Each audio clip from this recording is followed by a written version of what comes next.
చెప్తాను జై శ్రీరామ్ అని నేను చెప్తాను. శ్రీరాముడు ఎవడు? మర్యాద పురుషోత్తముడు. ప్రళయం దాకా తల్లిదండ్రులను ఏ విధంగా గౌరవించాలా, భార్యతో ఏ విధంగా ఇది చెయ్యాలా. అదేవిధంగా రామరాజ్యం అంటే రామరాజ్యంలో కుక్క కూడా ఆకలితో ఉండదు. రామరాజ్యంలో ఇళ్లకు తలుపులు వేయరు, మహిళలకు పూర్తి రక్షణ, తప్పు చేసేవాడే ఉండడు. దాన్ని రామరాజ్యం అంటారు. శ్రీరామచంద్రుడు కేవలం హిందువులకే కాదు, వాళ్ళ పేటెంట్ కాదు. శ్రీరామచంద్రుడు సృష్టిలో ఉన్న ప్రతి ఒక్కరికి ఆరాధించదగ్గ వ్యక్తి అతను.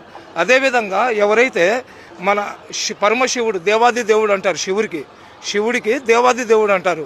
రాక్షసులకు అదేవిధంగా దేవుళ్లకు యుద్ధం జరిగినప్పుడు రాక్షసుల వైపు అమృతము, అదేవిధంగా దేవుళ్ల వైపు విషం వచ్చినప్పుడు ఆ విషాన్ని అతను తాగేసి రాక్షసులను సంహరించి అమృతాన్ని దేవుళ్ళకి ఇచ్చినాడు. కాబట్టి అతనికి దేవుళ్లకు దేవుడు దేవాది దేవుడు అంటారు. పరమశివుడు కూడా తపస్సు చేస్తాడు. అతను తపస్సు ఎవరికి చేస్తాడు? ఏకేశ్వరుడికి చేస్తాడు. ఆ ఏకేశ్వరుడినే మనం అందరం వాళ్ళ బిడ్డలమే. మేము అల్లా అంటున్నాం, వాళ్ళు దేవుడు అంటున్నారు. శివుడికి భోలాశంకరుడు అంటారు, నీలకంఠేశ్వరుడు అంటారు. అదేవిధంగా మనకు ఆది దేవుడు ఎవరు? హిందువుల ఆది దేవుడు ఎవరు? గణపతి పేరు ఎత్తకుండా పూజ చేస్తే ఆ పూజ పూర్తి కాదు. అదేవిధంగా ఒక్కొక్కళ్ళు ఒక్కొక్క ఆచారాల్లో ఉంటారు. కానీ అందరు కూడా కోరుకునేది ఏంది? అందరూ బాగుండాలని. ఈరోజు హిందూ సమాజంలో గాలి దేవుడు, సూర్యదేవుడు, భూదేవి రకరకాలుగా చెప్తారు కదా. నిజంగా ఆ దేవుళ్లకు మాకు హిందువులే ఉండాలా, వేరే కులస్తులు ఉండకూడదు అనుకుంటే 10 నిమిషాలు సూర్యుడు ముస్లింల మీద టెంపరేచర్ పెంచేసాడు అనుకోండి, మేమందరం చచ్చిపోతాం. లేదా గాలి దేవుడు 10 నిమిషాలు ముస్లింలకు నేను గాలి ఇవ్వాలంటే మేమందరం చచ్చిపోతాం.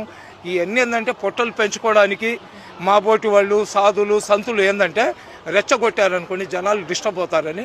అలాంటిది ఏమి ఉండదండి. ఈ భూతల్లి నన్ను మోస్తుంది, వాళ్ళని మోస్తుంది. చచ్చిపోయిన తర్వాత ఈ మట్టిలో మమ్మల్ని అందరినీ కూడా కలుపుకుంటుంది.